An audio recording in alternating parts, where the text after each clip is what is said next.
ज्या घरात त्या कोकऱ्याचे मांस खाणार त्याच्या दोन्ही दारबाह्यांना व चौकटीच्या कपाळपट्टीला लावावे आणि त्यांनी त्याच रात्री त्याचे मांस विस्तवावर भाजून ते बेखमीर भाकरी बरोबर खावे, कडू भाजी बरोबर ते खावे. मांस कच्चे खाऊ नये आणि पाण्यात शिजवून खाऊ नये, तर ते विस्तवावर भाजून खावे. त्याची मुंडी, पाय व आतडी या सुद्धा ते खावे. त्यातले सकाळपर्यंत काही राहू देऊ नये आणि सकाळपर्यंत काही राहिलेस तर ते आगीत जाळून टाकावे. ते तुम्ही या रीतीने खावे, तुमच्या कमरा कसून, पायात जोडे घालून आणि हातात काठी घेऊन ते घाईघाईने खावे. हा परमेश्वराचा वल्लांडण सण आहे. आम्ही बघतो की आजचा जो विषय की भोजन, असं म्हटलेले की भोजन जे तुम्हाला आणि मला आरोग्य देते, तुम्हाला मला सामर्थ्य देते, जे तुमचं आणि माझं संरक्षण करतं, जे तुम्हाला पूर्ण रीतीने निरोगी करतं, असं भोजन. ठीक आहे. मी तुम्हाला मागच्या काही दिवसामध्ये म्हटलेलं की प्रभू भोजन असं एक विधी आहे, असा एक भोजन आहे की जे तुमचं, तुमच्या परिवाराचं किंवा आमच्या संपूर्ण एसएम चर्च दळगा मंडळी असो किंवा विश्वभरात देवाची मंडळी असो, जर तुम्ही या विधीमध्ये भाग घेतात, स्वतःचं परीक्षण करतात आणि त्या परीक्षणानुसार तुम्ही ते सेवन करतात, तर असं म्हटलं की तुमच्या परिवाराचं संरक्षण, तुमच्या कुटुंबाचं आरोग्य या विधीमध्ये आहे. मी तुम्हाला म्हटलं की जीवनाचं झाड जे एदेन बागेमध्ये होते, ज्याला 12 प्रकारचे फळ लागतात, जे तुमच्या देहाला आरोग्य देतात, तुमच्या देहाला बलवान करतात, तुमच्या परिवाराला सर्व प्रकारच्या जगातील समस्यांमध्ये स्थिर करतं, ते भोजन. त्या भोजनाविषयी आपण आज बघत आहे. आणि आम्ही बघतो की निर्गम 12:7-11 मध्ये असं म्हटलेलं की जे भोजन आहे, ज्याला वल्लांडण सण म्हटलेलं आहे, असं म्हटलं की वल्लांडणामध्ये एक निर्दोष कोकरा घ्यायचा. असं म्हटलं की जर 3 परिवार आहेत, त्या परिवाराची संख्या कमी आहे, तर 3 आणि 4 परिवार एकत्र करून असं म्हटलं की एका कोकऱ्याची निवड केली जायची आणि त्या कोकऱ्याला असं म्हटलं की वधलं जायचं. त्याचं रक्त असं म्हटलं की दाराच्या चौकटीला आणि बाह्यांना लावलं जायचं. मग आम्ही बघतो की त्याच्यानंतर आम्ही बघतो की जे भोजन आहे, असं म्हटलं की जो बकरा आहे, म्हणून या ठिकाणी देवाचं वचन निर्गम 12:9 काय सांगतं की असं म्हटलेलं की मांस कच्चे खाऊ नये आणि पाण्यात शिजवून खाऊ नये, तर ते विस्तवावर भाजून खावे. त्याची मुंडी, पाय, आतडी या सुद्धा ते खावे. असं म्हटलं की जो कोकरा घेतलेला आहे, त्या कोकऱ्याविषयी असं म्हटलं की त्याला भाजून खायचं. त्याचं डोकं असो, त्याची मुंडी असो, पाय असो, आतडी असो, असं म्हटलं की मुख्य अवयवने सर्व कोकरा असं म्हटलं की त्यांना खाण्यासाठी सांगितलं आहे. पण आम्ही बघतो की बायबलच्या इतिहासामध्ये परमेश्वराने अब्रामाची निवड केली, इसाकाची निवड केली, याकोबाची निवड केली. याकोबाला 12 मुलं झाले आणि मी बघतो की त्या गोत्राचं एक शक्तिशाली राष्ट्र मिसर देशामध्ये झालं. आम्ही बघतो की त्या ठिकाणी इस्रायल लोक 400 वर्ष मिसर देशाच्या गुलामगिरीत होते, मिसर देशाच्या अधीन होते. आणि असं म्हटलं की त्या ठिकाणी 400 वर्ष इस्रायल लोकांना मिस्री राजा किंवा असं म्हटलं की मंत्रिमंडळ त्या लोकांनी 400 वर्ष अतोनात त्यांना काय केलं, यातना दिली, त्यांचा छळ केला. आणि असं म्हटलेलं की जेव्हा ते सशक्त झाले, मजबूत झाले, जेव्हा मी वाचतो उत्पत्ती त्याचा 15वा अध्याय आणि 13वं वचन, उत्पत्ती त्याचा 15वा अध्याय 13वं वचन, त्या ठिकाणी असं म्हटलेलं की परमेश्वर अब्रामास म्हणाला, हे निश्चय जाण की तुझे संतान स्वतःच्या नव्हे अशा देशात उपरी होऊन राहील व तिथल्या लोकांचे दास्य करील आणि ते लोक 400 वर्ष त्यांना छळतील. की नाही, भविष्यवाणी. याकोब, आम्ही बघतो की अब्राम, याकोब, इसहाक, की नाही, अब्रामाला इसहाक झाला 100 वर्षाचा असताना. असं म्हटलं की इसहाकाची पत्नी सुद्धा काय होती, वांझ होती. असं म्हटलं की तिच्यासाठी प्रार्थना करण्यात आली. तिला आम्ही बघतो की एसाव आणि याकोब, की नाही, आज एसाव एसावला कोणी ओळखत नाही की नाही.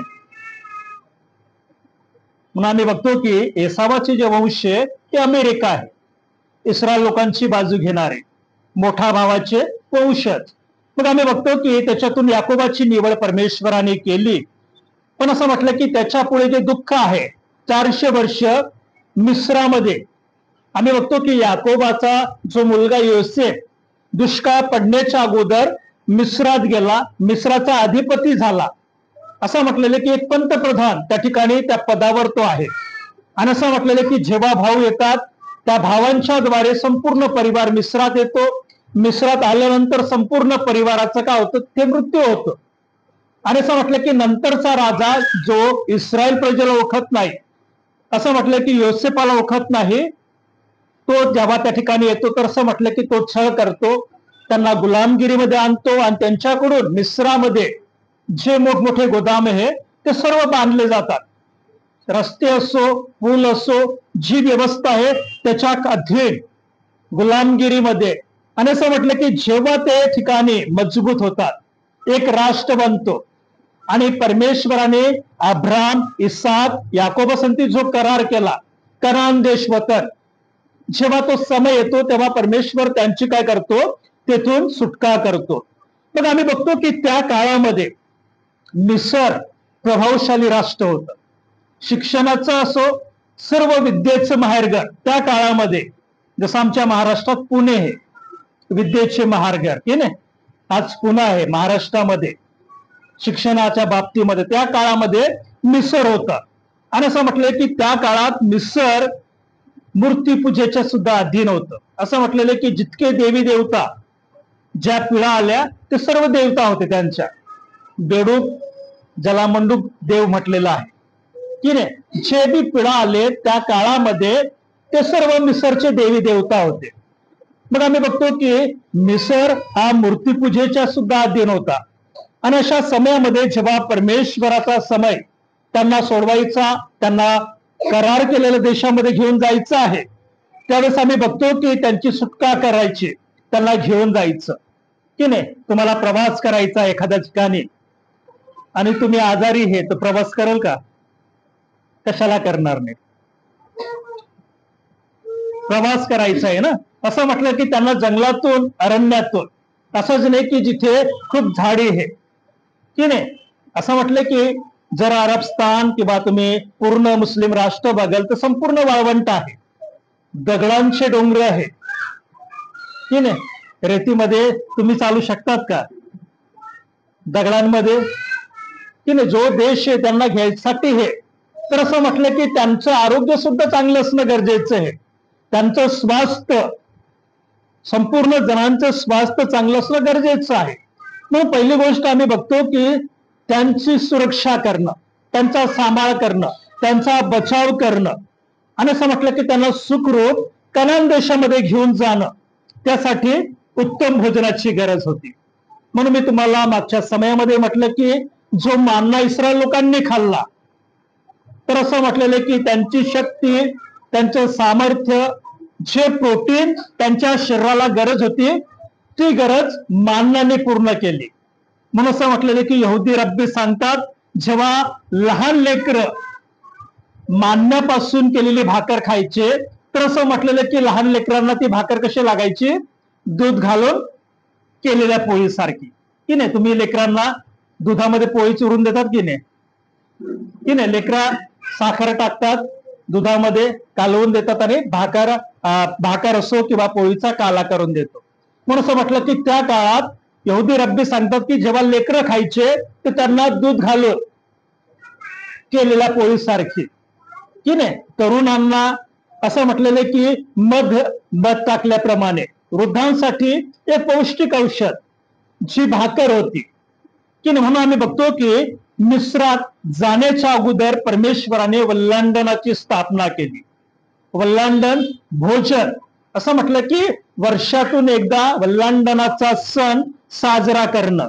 मग आम्ही बघतो की या ठिकाणी इस्रायल लोकांसाठी वल्लांडन, असं म्हटलेलं की बकरा निवडायचं, असा कुकरा निवडायचा, त्याचं रक्त दाराच्या बाह्यांना लावायचं आणि असं म्हटलं की कपाळपट्टीला, आणि असं म्हटलं की त्याच्यापासून काय होणार आहे? त्यांची सुटका, की नाही? रक्त, असं म्हटलं की रक्त जेव्हा स्वर्गदूत बघल, जो नाश करण्यासाठी येणार आहे त्या रात्री, जेव्हा ते रक्त बघल, ज्या ज्या घरांच्या दारांच्या बाह्यांना कपाळपट्टीला रक्त बघल, तर असं म्हटलं की स्वर्गदूत काय होईल? ते घर ओलांडून जाईल. सुरक्षा, रक्ताद्वारे इस्रायलची सुरक्षा करणं त्या रात्री, ज्या रात्री त्यांची सुटका करायची, त्यांना घेऊन द्यायचे इस्रायल देशातून बाहेर, आपल्या मिसर देशातून बाहेर कनान देशामध्ये. तर सगळ्यात प्रथम गोष्ट काय? सुरक्षा, की नाही? त्यांची सुरक्षा करणं, असं म्हटलं की सुरक्षा करणं. आणि दुसरी गोष्ट की प्रत्येक इस्रायल लोकांना चांगलं स्वास्थ्य मिळावं, चांगलं स्वास्थ्य त्यांच्या असावं. मग आम्ही बघतो की ह्या दोन गोष्टी तुमच्यासाठी माझ्यासाठी खूप महत्वाच्या आहेत. मग आम्ही बघतो की तरुण असो वृद्ध असो, की नाही, प्रत्येक परिवारामध्ये वयस्कर व्यक्ती सुद्धा असतात, लहान लेकरं बी असतात, तरुण सुद्धा असतात. आणि प्रत्येक कुटुंबाचं स्वास्थ्य आरोग्य जर चांगलं आहे तर आम्ही प्रवास करू शकता, की नाही? जर घरामध्ये एखादा व्यक्ती आजारी आहे तर सर्वच परिवार त्या ठिकाणी येणार नाही. म्हणून असं म्हटलेलं की मिस्रात जायचं, देवाने जो वतन त्यांना दिला आहे त्या देशामध्ये जर त्यांना जायचं आहे तर प्रत्येक परिवारातील व्यक्ती कसा असावे? सदृढ, निरोगी, सर्वांना चांगले स्वास्थ्य असावं. म्हणून असं म्हटलेलं की त्यांच्या भोजनाची व्यवस्था परमेश्वराने केली. एक कोकरू निवडायचं आणि असं म्हटलं की त्यालाच रक्त रात्रीच्या समयाला, असं म्हटलं की 3 ते जो 6चा समय त्याच्या वेळेस लावायचं. आणि असं म्हटलं की त्याच्यानंतर कोकरू भाजायचं. असं म्हटलेलं की त्याची तयारी या ठिकाणी देवाच्या वचनामध्ये काय दिलेली आहे? कारण ह्या रात्री मिसर देशात फिरून त्यातील मनुष्य व पशु या सर्वांचे प्रथम जन्मलेले मी मारून टाकील आणि मिस्रातील सर्व देवांचे शासन करेल. मी परमेश्वर आहे. रात्रीच्या समयाला देवाचा दूत फिरणार आहे. म्हणून असं म्हटलं की इस्रायल प्रजेचं संरक्षण व्हावं. म्हणून आम्ही बघतो की इस्रायल लोकांनी ज्या रात्री परमेश्वराने जो समय दिला 3 ते 6च्या दरम्यान कोकरू घ्यायचं, दाराच्या बाह्यांना रक्त लावायचं. आणि असं म्हटलं की रक्त लावल्यानंतर जो कोकरा आहे त्याला भाजायचं. आणि असं म्हटलं की डोके असो, पाय असो, आतडे असो, सर्व खायचं आहे, की नाही? आतापर्यंत आम्ही बघितलं नाही. म्हणून म्हटलं की प्रभू भोजनाचं महत्व काय आहे तुमच्यासाठी माझ्यासाठी ते तुम्हाला समजणं गरजेचं आहे. जसं आम्ही बघितलं की निवासस्थान ज्या ठिकाणी परमेश्वर उपस्थित राहून आपल्या पवित्र प्रजेला आशीर्वादित करतो. त्याचे दास असो, दासी असो, त्यांचा परिवार आहे, या निवासस्थानाद्वारे तो आशीर्वादित करतो. दुसरी गोष्ट आम्ही बघितली की ती म्हणजे कबर. अशी कबर, की नाही, जी असं म्हटलंय की नवीन आहे, खडकात खोदलेली आहे, जिच्यामध्ये अजून कोणाला ठेवलं नाही. आणि आम्ही बघतो की एक श्रीमंत व्यक्ती अरिमथाई नगराचा योसेफ त्याच्या नावाने, पण आम्ही बघतो की आज ती कबर प्रभू येशू ख्रिस्ताची कबर म्हणून ओळखली जाते. तिसरी गोष्ट आम्ही बघितली ती म्हणजे मृत्यू, आशीर्वाद किंवा शाप. आम्ही जर देवाच्या वचनात, विश्वासात, प्रार्थनेत, मंडळीमध्ये स्थिर आहे तर आमच्यासाठी मृत्यू आनंदाची गोष्ट आहे. म्हणून प्रेषित पौल सांगतो ना, जगणं मला काय आहे? लाभ, की नाही? मृत्यू बी लाभ आहे त्याला, जगणं बी लाभ आहे. जगला तर परमेश्वराच्या सेवेसाठी, परमेश्वराच्या सुसमाचार ज्यांच्यापर्यंत गेला नाही त्यांच्यापर्यंत पोहोचवायचं का, आणि मेला तर परमेश्वराच्या राज्यात सुखलोकामध्ये, की नाही? विश्वासणाऱ्यांसाठी जिवंत आहे तर देवाची भक्ती करा, देवाची आराधना करा, देवाच्या मंडळी संगती एकरूप राहा, देवाचं कार्य करा. मेल्यानंतर सार्वकालिक जीवन, असं म्हटलं की सुखलोकामध्ये एक जागा परमेश्वराने तुमच्यासाठी, माझ्यासाठी, संपूर्ण जगातील विश्वासणाऱ्यांसाठी ठेवलेली आहे. म्हणून आम्ही बघतो की निर्गम 12:3 ते 7 मध्ये आम्ही बघतो की कोकऱ्याचा वध कसा करायचं, त्याचं रक्त दरवाजांच्या बाह्यांना का लावायचं, चौकटीला काय लावायचं, एक संपूर्ण प्रजेचं संरक्षण, एका परिवाराचं सुरक्षा कवच, की नाही? सुरक्षा कवच आहे. आणि आम्ही बघतो की त्याच्यानंतर आम्ही जर वाचलं या ठिकाणी की असं म्हटलं की ज्या ज्या परिवारामध्ये, असं म्हटलेलं की जेव्हा देवाचा स्वर्गदूत त्या रात्री मिस्रामध्ये प्रवेश करत तर ज्या ज्या घरांच्या बाह्यांना फाट्यांना रक्ताची निशाणी हे स्वर्गदूत काय होईल ओलांडून जाईल की नाही. जर आम्ही रक्त बघतो रस्त्यावर तर समजतं की नाही कोणतरी मेलेलं आहे, कोणाचं तरी ऍक्सिडेंट झाला आहे. म्हणून जेव्हा परमेश्वराचा स्वर्गदूत आला तर त्यांनी जेव्हा रक्त बघितलं तर असं म्हटलं की रक्त घरातील सर्व काय हे मेलेले हे, घरातील सर्व मेलेले, म्हणून असं म्हटलं की तो ओलांडून जायचा. मग असं म्हटलेलं की इस्रायल लोकांनी त्यांच्या पशूंच्या वाड्यांना, पक्ष्यांच्या वाड्यांना सुद्धा काय केलं होतं, रक्त लावलं होतं. म्हणून आम्ही बघतो की जेव्हा मिस्रामध्ये प्रत्येक परिवारामधून की नाही, संपूर्ण धळगाव तालुक्यातून मग खेड्यातून जर विचार केला प्रत्येक परिवारातून एक जण मेला तर स्थिती काय होती, भयंकर. असं म्हटलं की संपूर्ण मिस्र देशात असं म्हटलं की राजाचा पुत्र असो किंवा बंदी शाळेत असलेले मिस्री लोक असो, प्रत्येक जण मृत्यू पावला. आणि त्याचं कारण काय, सुरक्षा कवच नव्हतं की नाही, रक्त. असं म्हटलेलं की स्वर्गदूतांनी जितक्या इस्रायल लोकांसाठी जितके मिस्री लोक होते त्यांच्या वाड्यांना बी दरवाज्यांना बी इस्रायल लोकांनी काय केलं होतं, रक्त लावलं होतं. म्हणून असं म्हटलेलं की जितक्यांनी रक्त लावलं प्रत्येक घराला ओलांडून तो गेला. असं म्हटलं की ओलांडलं त्याने, मृत्यू त्या घरामध्ये आला नाही. असं म्हटलेलं की सर्व विश्वासी मिस्र देशामध्ये इस्रायल लोकांचं संरक्षण झालं.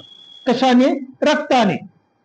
जेव्हा जेव्हा स्वर्गदूतांनी रक्त बघितलं घरातले मृत्यू पावलेले म्हणून तो ओलांडून गेला. आणि ज्या ठिकाणी घराच्या दारांच्या बाहेरनं रक्त नाही त्या ठिकाणी काय झालं, मृत्यू आला. असं म्हटलं की स्वर्गदूत त्या घरात प्रवेश केला आणि प्रत्येक पहिला मुलगा त्या ठिकाणी मृत्यू पावला. म्हणून मी तुम्हाला म्हटलं की मिस्राचा सर्वात मोठं दैवत बोकड की नाही, सर्वात मोठं दैवत ते होतं. असं म्हटलेलं की त्या देवतामुळे त्यांना वाटायचं का मृत्यू प्रवेश करणार नाही. आणि आम्ही बघतो की परमेश्वरांनी कोकरा कापायला लावला, निर्दोष की नाही, कोकरा कोणासाठी भांडत नाही. असं म्हटलं की मेंढरांचं एक लक्षण आहे बघा, कधीच भांडत नाही, लीन राहतात, नम्र राहतात, आपल्या मालकाचं जो मेंढपाळ आहे त्याची माने ऐकतात, त्याच्या मागे जातात, हे गुण लक्षण आहे. आणि देवाने काय कापायला लावलं, कोकरा की नाही. कोकरा आणि बोकडला उभं केलं तर कोण गाठणार नाही, कोण गाठणार नाही, हा बोकड नाही गाठणार. पण मिस्रामध्ये काय झालं, कोकऱ्याच्या रक्ताने संपूर्ण इस्रायल प्रजेचं संरक्षण केलं, सांभाळ केलं. आणि आम्ही बघतो की एक अलौकिक सुरक्षा की नाही. हे जे भोजन आहे हे साधारण भोजन नाही की नाही, ही जी विधी आहे ती साधारण समजतो. म्हणून देवाचं वचन सांगतो की आत्मपरीक्षण करणं. जेव्हा आम्ही आत्मपरीक्षण करतो आणि त्याप्रमाणे घेतो तर तुमच्या संपूर्ण परिवाराचं काय आहे, एक सुरक्षा आहे की नाही, एक सुरक्षा आहे. ही विधी साधारण विधी नाही. असं म्हटलेलं की या विधीद्वारे जे त्याला आम्ही घेतो तो तुमच्यासाठी, माझ्यासाठीच नव्हे तर संपूर्ण आमच्या परिवारासाठी काय आहे, सुरक्षा आहे. अनेक लोक घेत नाही की नाही. जर तुम्ही येशूवर विश्वास ठेवला, त्या प्रभूवर विश्वास ठेवून तुम्ही जर बाप्तिस्मा घेतला, तुम्ही जर मंडळीच्या सहभागितेमध्ये येतात आणि ह्या विधीला पाठमोरे करतात तर तुमच्या संपूर्ण परिवाराचं कवच काय करतात, तुम्ही नष्ट करून टाकतात. जर कवचच नाही तुमच्या जवळ की नाही, लढाईला जायचं, तुमच्या अंगामध्ये चिखलत पाहिजे, टोप पाहिजे की नाही, सर्व साहित्य पाहिजे, पितळीचे पायमोजे की नाही, बुट, एक योद्ध्याला सर्व तयारीनुसार जायला लागतं. पण आम्ही काय करतो, त्याच विधीचा इन्कार करतो. सर्वात मोठं सुरक्षा कवच काय आहे, प्रभुभोजन विधी. म्हणून असं म्हटलेलं की ही विधी त्यावेळेस त्यांना दिली. पहिली गोष्ट परमेश्वराने केलं, त्यांचं संरक्षण केलं, कोकऱ्याचं रक्त. असं म्हटलं की दारांच्या बाहेरना बघितल्यानंतर स्वर्गदूत ओलांडून गेला. त्यांनी बघितलं की रक्त जर आहे तर घरातील सर्व काय आहे, मृत्यू पावलेले हे. रक्त नाही तर जिवंत आहे. आणि जिथे जिवंत होते तिथे त्यांनी काय केलं, वार केला. असं म्हटलं की एक विरोधी एक नाश करणारा स्वर्गदूत त्या ठिकाणी आलं आणि संपूर्ण मिसर देशामध्ये रात्री काय झाला, हाहाकार झाला. मग तुमच्या आणि माझ्यासाठी प्रभू भोजन साधारण गोष्ट नाही. मी तुम्हाला म्हटलं की जीवनाचं फळ म्हणून देवाचं वचन सांगतो की जेव्हा आम्ही परीक्षण करत नाही, आम्ही स्वतःला पारखत नाही, आम्ही जेव्हा ह्या विधीमध्ये सहभागी होतो, सर्वात मोठा नाश आम्ही आणतो. की अनेक प्रकारचे आजार येतात. त्या विधीला आम्ही अनुलक्षण घेतो, समजत नाही, तसंच घेताना अनेक आजार आमच्या परिवारात आणतो, अनेक दुःख आमच्या परिवारात आणतो, अनेक व्याधी शाप आम्ही स्वतःहून आणतो. ही विधी सर्वात मोठी आशीर्वादाची आहे तुमच्यासाठी, तुमच्या परिवारासाठी, तुमच्या कुटुंबासाठी. म्हणून असं म्हटलेलं की जेव्हा तुमच्या परिवारात जितक्यांनी बाप्तिस्मा घेतलं त्यांनी इथे पाहिजे. ही विधी साधारण विधी नाही की नाही, आम्ही असंच समजतो. पण या ठिकाणी आम्ही बघतो की देवाचं वचन असं म्हटलेलं की त्या संपूर्ण परिवाराचं, संपूर्ण मिसर देशामध्ये गोशेन प्रांतात राहणाऱ्या लोकांची परमेश्वराने एक अलौकिक सुरक्षा केली की नाही. मृत्यूच्या दूतापासून सांभाळ केलं, संरक्षण केलं या विधीद्वारे की नाही. जेव्हा त्यांनी रक्त सांडवलं तेव्हा आम्ही बघतो की त्या ठिकाणी आम्ही बघतो की आदाम हव्वा एदेन बगीचेतून जर त्यांना बाहेर जायचं आहे, देवाने असंच नाही पाठवलं, निर्दोष पशूंच बली दिली आणि काय केलं, वस्त्र दिलं. बाहेर कोण, एदेन बगीच्या बाहेर कोण होता शत्रू, सैतान. बाहेर त्यांचं वाट कोण बघत होता, सैतान. म्हणून बायबल पवित्र शास्त्र बायबल आम्हाला सांगतो की सैतान नाश करण्यासाठी येतो की नाही. चोर काय येतो, घात करण्यासाठी, चोरी करण्यासाठी, खून करण्यासाठी. त्याच्या पलीकडे येत नाही. सैतानाचं काम तेच आहे, तुमचा नाश करावा, तुम्हाला मंडळीतून नाहीसं करावं, तुम्हाला बाहेर घेऊन जावं आणि तुमचा नाश कसा करावा त्याला माहिती आहे. म्हणून आम्ही बघतो की इस्रायल लोकांना सोडवण्याच्या अगोदर एक दिव्य सुरक्षा परमेश्वराने दिली. म्हणून आम्ही बघतो की देवाने त्यांची अलौकिक सुरक्षा केली. दुसरी गोष्ट या ठिकाणी असं म्हटलेलं आहे की मारलेल्या कोकऱ्याचं मांस भाजून खाणं. म्हणून मी तुम्हाला म्हटलं की देवाचं वचन निर्गम 12:9 काय सांगतो की मांस कच्चे खाऊ नये. परमेश्वराने त्यांना शिकवलं की नाही, मांस कच्चे खायचं नाही. असं म्हटलेलं की पाण्यात शिजून खायचं नाही. असं म्हटलेलं की काय म्हटलं की तर विस्तवावर भाजून खावे, त्याची मुंडी, पाय, आतडी या सुद्धा ते खावे, सर्व अवयव खायचे. मी जेव्हा अभ्यास करत होता ह्या गोष्टीचा मला सुद्धा नवल वाटायचं. म्हणून मी तुम्हाला म्हटलं की तुमचा आणि माझा परमेश्वर, ज्याची तुम्ही आणि मी सेवा करतो, साधारण परमेश्वर नाही, अलौकिक परमेश्वर आहे, ज्याची तुम्ही मी भक्ती करतो, आराधना करतो. तुम्हाला त्यांनी संधी दिली की ह्या मंडळीत यावं, त्याचं वचन ऐकावं, त्याची भक्ती करावी. आमचा परमेश्वर साधारण परमेश्वर नाही. म्हणून परमेश्वर सांगतो की सूड उगवू नका. सूड उगवणारा कोण आहे, परमेश्वर आहे. प्रार्थना करा. आमच्या विरोधात जाणारे, आमच्या मंडळीच्या विरोधात जाणारे, देवाच्या लोकांच्या विरोधात जाणारे सर्वांसाठी प्रार्थना करा. सूड घेणारा तो आहे आणि त्याच काम साधारण नाही. आम्ही बघतो की मिस्राच्या राजाला वारंवार सूचना देण्यात येत होती की नाही. 10 पिढा, 10वी पिढा किती आली, भयंकर आली. संपूर्ण मिसर देश, आमचं दळगाव तर लहान आहे, किती खेडे माहित नाही, पण प्रत्येक घरातून जर एक मृत्यू पावला तर विचार करू शकत नाही की नाही. कोरोनामध्ये अनेक परिवारातून लोक मेले, अनेकाचे एक प्रत्येक परिवारातून 1-2 जण मृत्यू पावले, काही जण 3-3 जण मृत्यू पावले. आम्ही त्या घराची कल्पना करू शकत नाही, त्या परिवाराची अवस्था काय झाली ते समजू शकत नाही. म्हणून असं म्हटलेलं की आम्ही अशा परमेश्वराची सेवा करतो, त्याचे त्याला आम्ही समजून घ्यावं, स्वतःला पारखावं. असं म्हटलं की त्या प्यालाकडे पाठ करून सुद्धा आम्ही जाऊ शकत नाही. क्षमा मागा, देवाजवळ या, तो प्याला घ्या. तर तुमच्या परिवाराची दिव्य सुरक्षा करणारा हा प्याला आहे. दुसरी गोष्ट आम्ही बघतो की भाकर, जी भाकर तुम्हाला आणि मला आरोग्य देते की नाही. म्हणून कोकऱ्याचं जे मांस खायचं ते कसं खायचं, सर्व खायचं, काही जोरू द्यायचं नाही. त्याचं पाय हे, त्याची आतडी हे, त्याचं डोकं हे, त्याचे सर्व अवयव खायचे. आणि असं म्हटलेलं की देवाचं वचन काय म्हटलेलं की जसं रक्त त्यांच्या संपूर्ण इस्रायल लोकांचं संरक्षण केलं, तसं हा प्याला आमच्या मंडळीच्या सर्व परिवाराचं काय करतं, संरक्षण करतं. साधारण गोष्ट नाही. आम्ही देवाचं वचन जितकं पवित्र शास्त्रात लिहिलं ते साधारण वचन नाही, ते वचन दिव्य वचन आहे. ते दिव्य वचन तुमचं, माझं, आमच्या कुटुंबाची दिव्य सुरक्षा करतं. मग दुसरी गोष्ट आम्ही बघतो की कोकऱ्याचं देह खायचा. कसा खायचा? संपूर्ण. असं म्हटलं की विस्तवावर भाजून डोकं, आतडे आणि पाय का खायचं की नाही. आम्ही बघतो की रक्त का लावायचं. असं म्हटलं की नाश करणाऱ्या दूतांपासून संरक्षण. या ठिकाणी आम्हाला भाकर खायची आहे.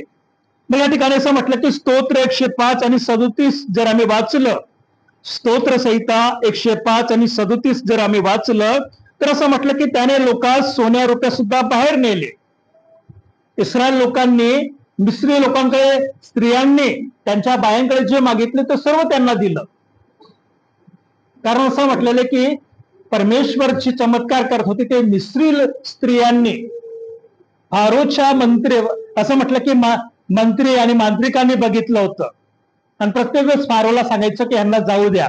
म्हणून असं म्हटलेलं आहे की त्याने लोकांस सोने रुपये सुद्धा बाहेर नेले की नाही. इस्रायल लोकांनी मिस्री बायांनी, यहुदी स्त्रियांनी मिस्री बायांकडे जे मागितले ते सर्व त्या स्त्रियांनी त्यांना दिलं आणि देवाने त्याच्या सोबत त्यांना बाहेर नेलं. आणि असं म्हटलेलं आहे की त्याच्या लोकांचा वंशात कोणी दुर्बळ नव्हता. इस्रायल लोकांना जेव्हा मिस्रातून बाहेर काढलं तर एक म्हातारा सुद्धा 33 वर्षाच्या तरुणासारखा होता. त्याचं कारण भोजन की नाही. जो कोकरा त्यांनी रात्री खाल्ला, असं म्हटलेलं की एका रात्रीमध्ये संपूर्ण प्रजा तरुण लेकरासारखी होऊन गेली. अलौकिक घटना आहे. एका रात्री बघा, एकाच रात्रीत संपूर्ण इस्रायल प्रजेचं संरक्षण झालं आणि त्याच रात्री सर्वांचे आधार गायब झाले. आम्ही कल्पना नाही करत ना. आम्ही फक्त येऊन बसतो, विधी घेतो, निघून जातो. अलौकिक सुरक्षा, अलौकिक आरोग्य, ह्या गोष्टीद्वारे दोन्ही गोष्टी आम्हाला भेटतात. जगात असताना तुमच्या परिवाराचं संरक्षण करतो हा प्याला. जगात असताना ही भाकर तुम्हाला आरोग्य देते की नाही. डॉक्टर, असं म्हटलं की मी एका डॉक्टरचं विधान ऐकलं अभ्यास करत असताना. असं म्हटलेलं की जो हृदयचा पेशंट असतो, असं म्हटलं की जेव्हा कुकरेचं हृदय काढलं जातं त्याच्यात तो पदार्थ तरल केला जातो आणि असं म्हटलं की त्याच्यामध्ये खार औषध मिक्स केलं जातं. त्याच्यानंतर असं म्हटलं की त्याचे इंजेक्शन, ज्याला हार्टचा प्रॉब्लेम आहे त्या व्यक्तीला जेव्हा दिलं जातं कोकऱ्याच्या हृदयापासून बनवलेलं इंजेक्शन, तर असं म्हटलं की जे हृदय खराब होतं ना, आमचं हृदय, जगात असा कोणता डॉक्टर नाही तो हृदय चेंज करू शकतो. पण असं म्हटलं की जेव्हा कोकऱ्याचं हृदयापासून केलेलं इंजेक्शन हार्टच्या पेशंटला दिलं जातं, तर जे बी पेशी खराब झाले हार्टच्या, कोकऱ्याचं काय करतं ते हृदयापासून बनवलं इंजेक्शन जाऊन काय करतं, सुधरवतं. आम्ही कल्पना केली आहे का की नाही. सापांना असं म्हटलं की जेव्हा साप चावतो, जेव्हा एखादा विषारी साप एखाद्या व्यक्तीला चावतो, तो कोणापासून औषध बनवतात, कोकऱ्यापासूनच बनवतात की नाही. म्हणून असं म्हटलं की येशू ख्रिस्त वधस्तंभावर असताना विषारी सापाने त्याला डंख केलं की नाही पायामध्ये. येशू ख्रिस्ताच्या पायात हातात खिळे होते, हे दर्शक होतं. आणि सैतान जेव्हा येशू ख्रिस्त मेला, त्याने आपला प्राण समर्पित केला, तर सैतान बिंदास होता. काय झाला, उद्धाराचं कार्य समाप्त झालं. देवाचा कृत्य मृत्यू पावला. त्याला माहित नव्हतं की येशू ख्रिस्त जिवंत होईल, त्याला जीवन देणारा की नाही. सैतानाला जीवन कोणी दिलं, प्रभू येशू ख्रिस्ताने. त्याला सामर्थ्य प्रभू येशू ख्रिस्ताने दिलं, तोच विसरला. जो निर्माता आहे, ज्याने त्याला निर्माण केलं, तो विसरून गेला की इथून पुढची पायत्री तुमच्या आणि माझ्यासाठी, की नाही. त्या ठिकाणी येण्याचं कारण येशूचं पुनरुत्थान, येशूचं जिवंत होणं. म्हणून आम्ही बघतो की प्रभुभोजन विधी साधारण विधीने आहे. या विधीद्वारे परमेश्वर तुमची दिव्य सुरक्षा करतो आणि तुम्हाला दिव्य आरोग्य बी देतो. मग सेवकांना शोधायची गरज काय? वचनच माहित नाही ना, की नाही. तुम्ही सेवकांना शोधतात, पण परमेश्वर तुम्हाला शोधतो. देवाच्या भवनात या, देवाच्या भवनात बसा, देवाचं वचन ऐका, प्रार्थना करा, या विधीत सहभागी व्हा. आजारी कोण पडणार? मग नाही पडणार. माझ्या परिवारात आम्ही वर्षभर पडत नाही. सर्दी होती, खोकला होते, कधी कधी जास्त ट्रॅव्हलिंग मुळे कधी कधी मी थकून जातो, जास्त आजारी पडत नाही. ही विधी ज्या दिवशी तुम्ही समजेल, म्हणून मी तुम्हाला म्हटलं निवासस्थान, त्याच्यानंतर कबर, त्याच्यानंतर मृत्यू. तुम्ही जर ओळखाल, सगळा तसा कोणता व्यक्ती नाही, तुम्हाला किती त्रास द्या, तुम्हाला किती छळा, तुम्ही कसे राहील? स्थिर, मजबूत, की नाही. कोणता व्यक्ती पतन पावतो विश्वासापासून? ज्याला हे समजलं नाही. अनेक लोकांचा छळ झाला, अनेक लोकांना आम्ही बघतो की विद्रूप करण्यात आलं. आमच्या माता असो, आमच्या बहिणी असो, तरुणी असो, बालिका असो. पण असं म्हटलेलं की तोच परिवार स्थिर राहील जो मंडळीत येतो, सहभागी होतो, देवाच्या कार्यात भाग घेतो. त्या परिवारात दुःख येणार नाही, आजार येणार नाही. मग असं म्हटलेलं की एकाच रात्रीत मिस्र देशात संपूर्ण इस्रायल प्रजेतील म्हातारे सुद्धा चालायला लागले. काठी घेऊन चालणारे पळायला लागले. विचार करा. म्हणजे जो वल्हांडणाचा सण आहे, जितका त्यांच्यासाठी महत्वाचा होता, तेवढाच तुमच्या आणि माझ्यासाठी प्रभुभोजन महत्वाचं आहे. मंडळीमध्ये हे शिकवलं जात नाही. बरोबर आहे ना? कोणीच ऐकलं नसतं. इतकं सामर्थ्य या जर विधीमध्ये आहे. म्हणून प्रेषित पौल सांगतो, काय करा? परीक्षण करा. कारण अनेक विश्वासी सेवक बी असे त्याच्यात, अनेक दास दासी, हे नाही, अनेक सेवक लोळे झाले हे, माहितीये का? पांगळे झाले हे, अनेक आजार आहे, अनेक व्याधी हे, अनेक पीडा आहे. त्याचं कारण आम्ही देवाचा विधी समजून घेत नाही, परीक्षण करत नाही, असाच घेतो, की नाही. बघा, वल्हांडणाची भोजनाची तयारी देवाने त्यांना दिली, त्यांची सुरक्षा बी व्हावी आणि संपूर्ण त्याच्या प्रजेला आरोग्य मिळावं. विचार करा, 100 वर्षाचा म्हातारा तरुणापेक्षा धावतो. तर मग विचार करू शकतो की हे जे भोजन आहे ते साधारण भोजन नव्हतं त्यांच्यासाठी. त्यांची सुरक्षा करणं, त्यांना आरोग्य देणं, दोन्ही हेतू देवांच्या समोर होता. जसं एदेन बागेतून त्यांना काढायचं आहे, बाहेर ठेवायचं आहे, देवाने असंच नाही ठेवलं. एका पशुची बली दिली, की नाही. 2 पशु मृत्यू पावले, त्यांचं चर्मवस्त्र त्यांना दिलं देवाने. ती त्यांची सुरक्षा होती सैतानापासून, वाईट गोष्टींपासून, वाईट विचारांपासून, वाईट जगातील सर्व प्रकारच्या वाईट गोष्टींपासून. मग तुमच्यासाठी माझ्यासाठी विधी आहे ही, की नाही. आज मंडळांमध्ये माहित नाही, विधीच नाही. फक्त घेतात, शिकवतात, पाळक लोक निघून जातात, सेविका लोक निघून जातात, विधी घेतात, पण शिक्षा किती भयंकर आहे. बघा, मिस्री लोकांना शिक्षा भेटली. प्रत्येक घरातील प्रत्येक मोठा मुलगा मेला, जो पहिला जन्म घेतलेला प्रत्येक नर मेला. मग जनावरच नाही, पशु बी, की नाही. एकाच रात्री कितीतरी मोठी पीडा. मग तुमच्यासाठी माझ्यासाठी देवाने एक दिव्य उपचार दिला आहे, विधी, प्रभुभोजन विधी, की नाही. प्रभू येशू ख्रिस्त. प्रभुभोजन विधी नवीन नाही, वल्हांडण सणाचीच विधी आहे. फरक एवढंच आहे की सेवक शिकवायचं वेगळ्या मार्गाने शिकवतात, देवाचे दास. म्हणून आम्ही बघतो की ह्या ठिकाणी आम्ही जर बघतो, उत्पत्ती 14 जर अध्याय वाचला, तर आम्ही बघतो की जेव्हा अब्राहम आपल्या नातूला, लोटाला सोडून येत होता, की नाही, वापस येत होता, त्यावेळेस कोण भेटला त्याला? मलकीसदेक. असं म्हटलं की मल्कीसदेक भाकर आणि द्राक्षरस घेऊन त्याला सामोरा गेला आणि अब्रामाने भाकर आणि द्राक्षरस काय केलं, सेवन केलं. कारण मल्कीसदेक का होता, शालेमाचा राजा, की नाही, शालेम म्हणजे यरुशलेम, त्या काळात तो शालेमाचा राजा होता. एक याजक बी आहे आणि एक राजा बी आहे, दोन्ही पद आहे. एका देशाचा राजा बी आहे तो आणि त्या देशाचा याजक बी आहे. आणि असं म्हटलं की अब्रामाने ते सेवन केलं आणि असं म्हटलं की आपल्या उत्पन्नाचा कितवा भाग दिला, 10वा भाग. बघा, अब्रामाने दिला. म्हणून आम्ही बघतो की त्या ठिकाणी एक दिव्य सुटका भी है, एक दिव्य उपचार भी है. मग ख्रिस्ती लोक आजारीच काय पडतात, मग समजून घ्यायचं. तुमच्या घरात समस्या आहे, तुमच्या घरात व्यवसाय आशीर्वादित होत नाही, तुमचा पैसा एका बाजूने येतो दुसऱ्या बाजूने जातो,